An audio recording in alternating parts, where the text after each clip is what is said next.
कसैले रातको अँध्यारोलाई डर माने, कसैले त्यही अँध्यारोभित्र तारा खोजे। परिस्थिति एउटै तर सोच फरक।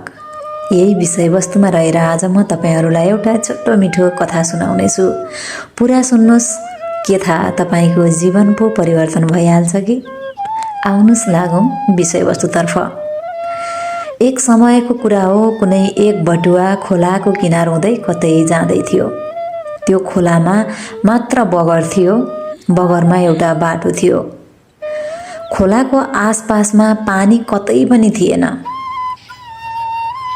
टन्टलापुर घाम, बर्सातको समयमा ठुलो भेलबाढी आउँथ्यो, बाँकी समयमा खोला सुक्खा नै रहन्थ्यो। बटुवालाई मरुभूमिको बाटोमा यात्रा गरे जस्तो अनुभव भइरहेको थियो। ऊ बिस्तारै अघि बढिरहेको थियो। अलि अगाडि बढेपछि खोलाको किनारमा 3 जना श्रमिकहरू एक नासले गिटी कुटिरहेको देख्यो। ऊ अचम्ममा पर्यो। आफू भने यहाँ केही नगरी पनि हिँड्न नसक्ने अवस्थामा छु। यस्तो टन्टलापुर घाम लागिरहेको छ, तालु पोलिरहेको छ। यिनीहरूले किन यो टन्टलापुर घाममा गिटी कुटिरहेका छन् सोध्नु पर्यो। एकछिन आराम पनि हुन्छ, भलाकुसारी गर्नु पर्यो, एकछिन विश्राम गरेर जानु पर्यो भनेर त्यो व्यक्ति श्रमिकको नजिकै गएर सोध्न थाल्छ।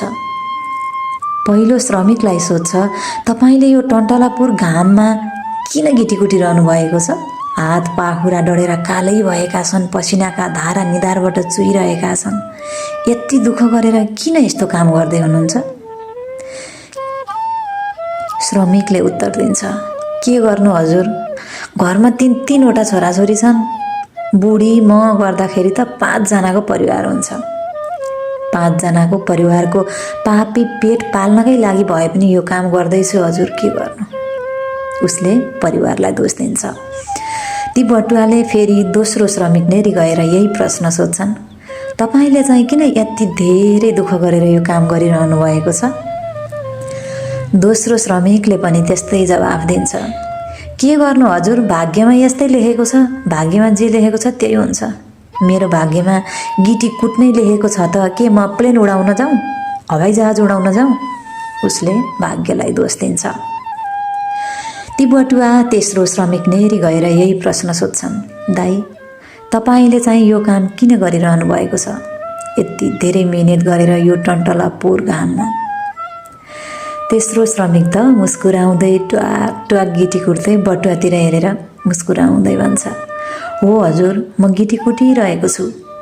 तपाईलाई थाहै होला, यो खोलाको बाटो भएर, यो गडतिरको बाटो भएर सयौं होइन हजारौं मानिसहरू आवत जावत गर्ने गर्दछन्। तर जब बर्सातको मौसम सुरु हुन्छ तब यो खोलाबाट यति ठुलो बाढी आउँछ, कहाँबाट एकदमै ठुलो माटो लेदो बगाएर बाढी आउँछ। त्यो बाढी हप्तौँसम्म पनि रहिरहन्छ।